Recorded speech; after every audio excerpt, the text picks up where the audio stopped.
Hogwarts School of Witchcraft and Wizardry holds a lot of history, many secrets, and interesting tales. The tale that we're going to focus on today is the tale of the 4 Hogwarts relics. I'm going to go over each relic's journey from their creation to their finish, and the tale is quite fascinating as their journeys overlap several times throughout the years.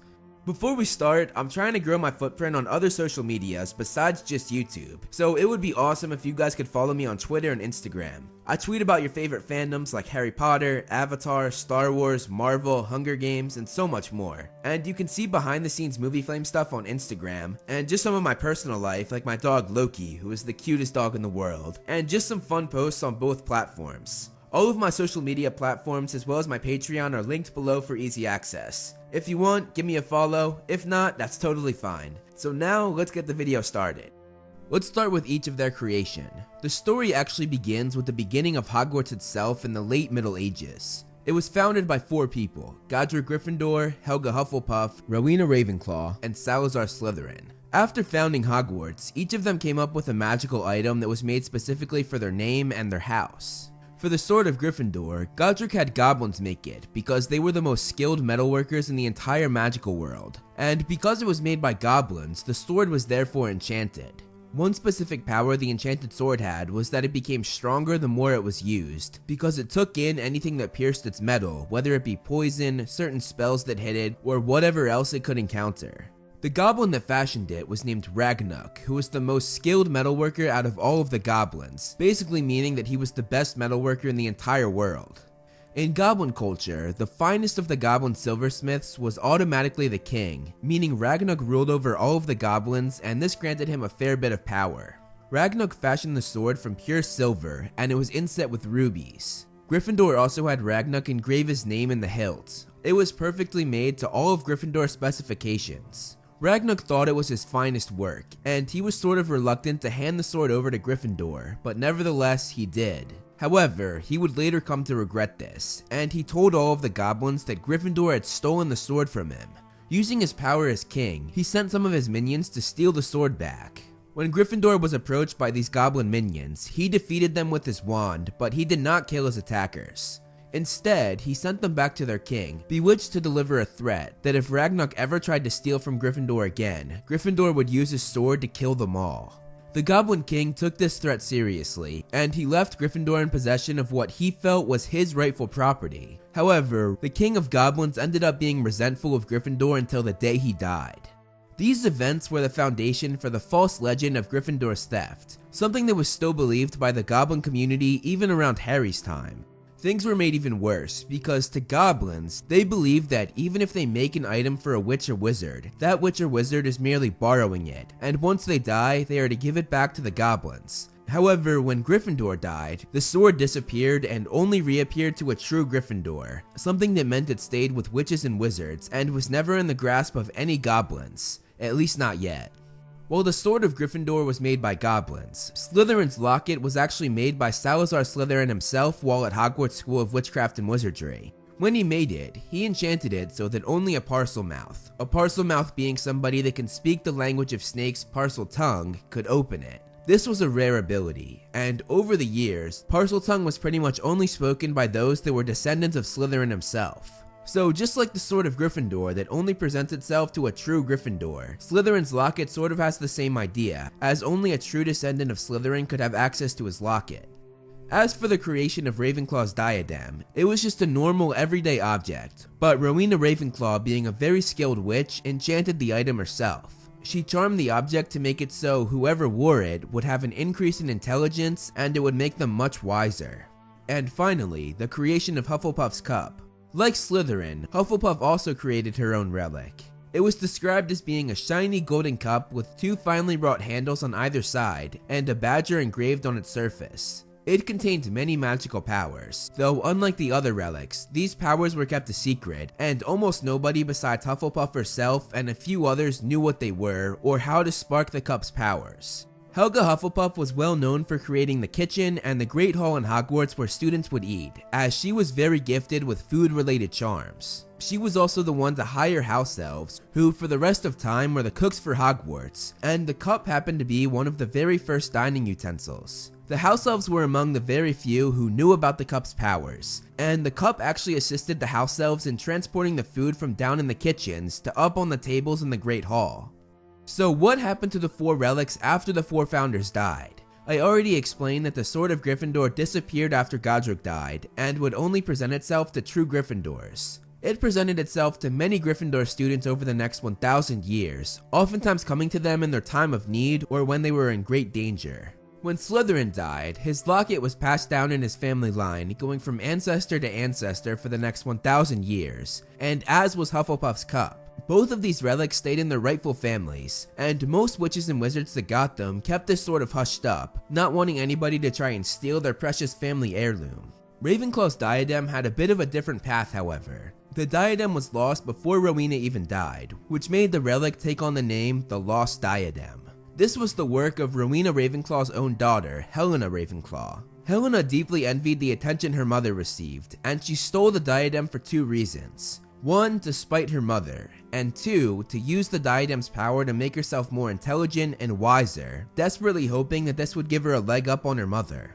Rowena eventually became fatally ill, and in spite of Helena's betrayal, she wanted to see her daughter one last time. Rowena sent the Baron to find her, a man who was in love with her daughter. The Baron eventually caught up with Helena in an Albanian forest, and there, Helena hid the diadem in a hollow tree. Helena refused to go with the Baron, and in his anger, the Baron stabbed the woman he loved. Horrified by what he had just done, the Baron stabbed himself as well, and both of them died, only to become ghosts who now floated the halls of Hogwarts. Helena became the ghost of Ravenclaw, and the Baron, who is now dubbed the Bloody Baron, was the ghost of Slytherin. The diadem was left in the hollow tree in the Albanian forest next to their dead bodies, and it would be lost for the next 1,000 years, Helena being the only person aware of its location, as she hid it before the Baron knew she had it.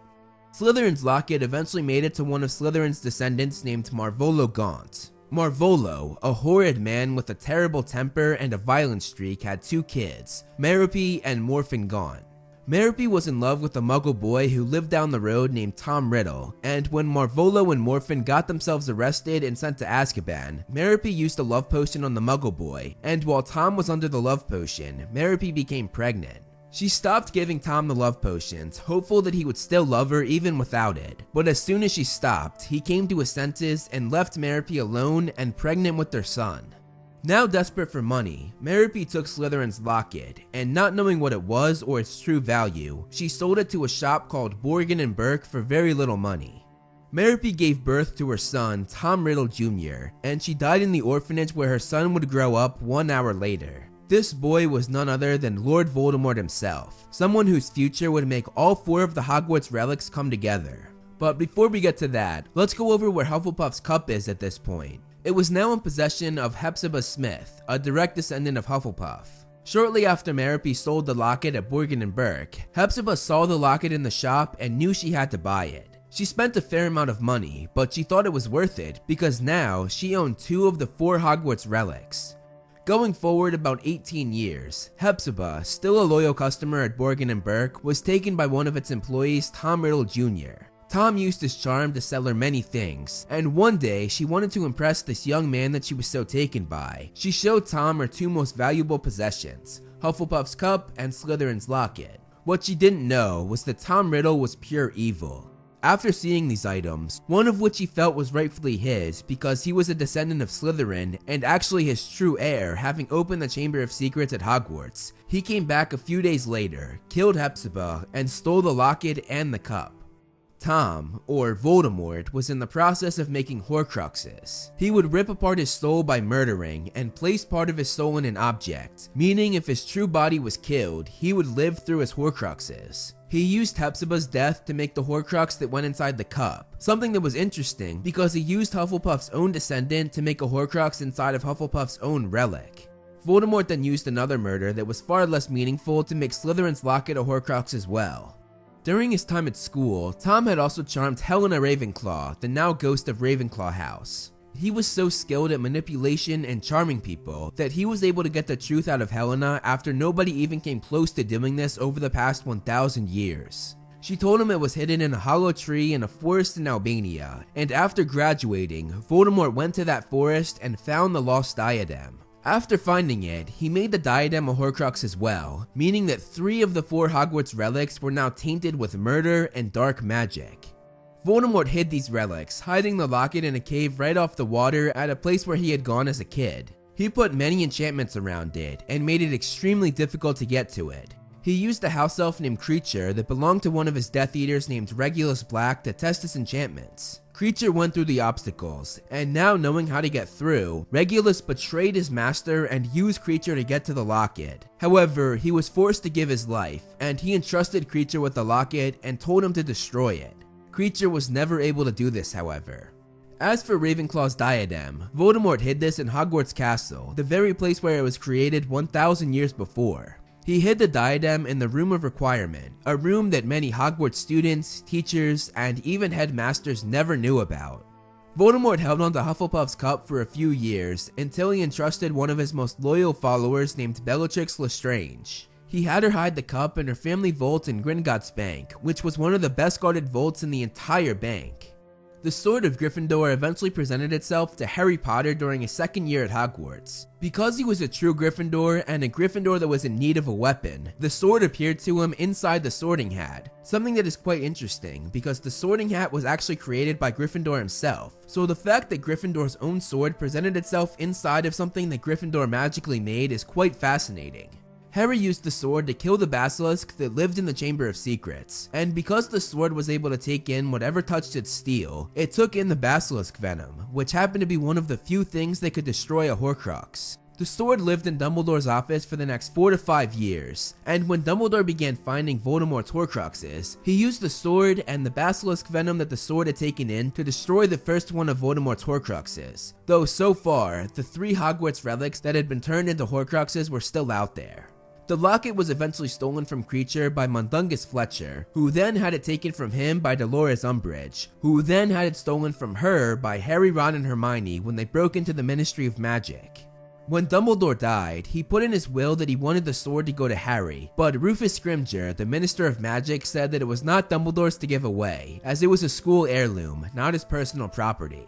However, Dumbledore, foreseeing this, hid an identical copy of the sword in his office, and he ended up hiding the actual sword in his office in a hole in the wall behind a portrait.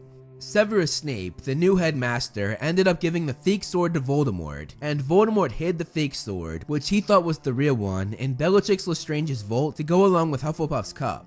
Snape, however, was actually loyal to Dumbledore, not Voldemort. Under Dumbledore's orders, he placed the actual sword at the bottom of a frozen pond where Harry was in hiding. He then cast his Patronus to lead Harry to the sword. When Harry went in to get it, however, Slytherin's locket and the horcrux inside of it, which was around his neck, sensed the sword that the locket knew could destroy it, and it tried to kill Harry by choking him. Luckily, Ron stepped in and saved Harry and got the sword. Ron then used the Sword of Gryffindor to destroy Slytherin's locket, something that is quite interesting, because the real Godric Gryffindor and Salazar Slytherin went head to head many times and sort of hated each other, so to have Gryffindor's sword be the thing that destroys Slytherin's locket is poetic in a lot of ways.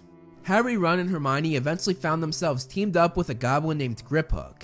Griphook was still angry about Gryffindor stealing the sword from King Ragnuk, something that his race had not forgotten even after all these years, and Griphook was determined to redeem his race's former king and all the goblins by being the one to get their heirloom back from wizard kind. He made a deal with the trio, saying that if he helped them break into Gringotts, then he would walk away with the sword. The trio agreed, though they had no intention of giving Griphook the sword because it was the only thing they had to destroy the remaining horcruxes. Griphook sensed their deception, and when they were in the vault, he took Hufflepuff's cup while Harry had the sword, and forced Harry to trade with him.